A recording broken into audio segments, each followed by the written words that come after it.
O século XIX é um século que, depois de 1848, há uma relativa paz na Europa.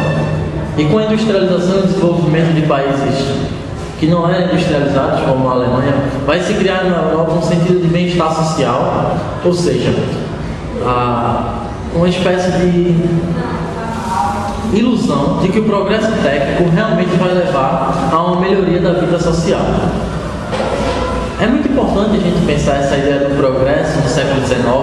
porque depois da Primeira Guerra Mundial, depois da crise de 1929 e posteriormente na Segunda Guerra Mundial, vai criar no mundo inteiro uma crise de consciência que vai acabar justamente com todo esse pensamento que se tinha da realização do progresso positivista. A grande crítica que se faz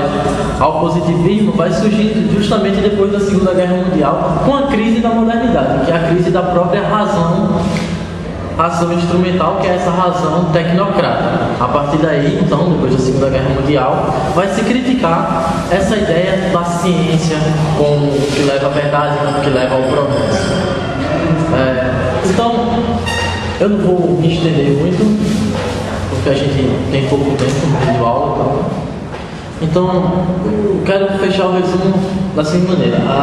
O século XIX e o século XX são extremamente importantes para a gente pensar o mundo atual, porque,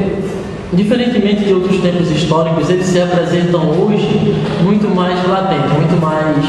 aparentes do que outros tempos históricos. Então é muito importante a gente conhecer bem o século XIX e o século XX para a gente compreender as nossas estruturas, as nossas práticas sociais, as hierarquias de poder que estão influenciando o mundo hoje.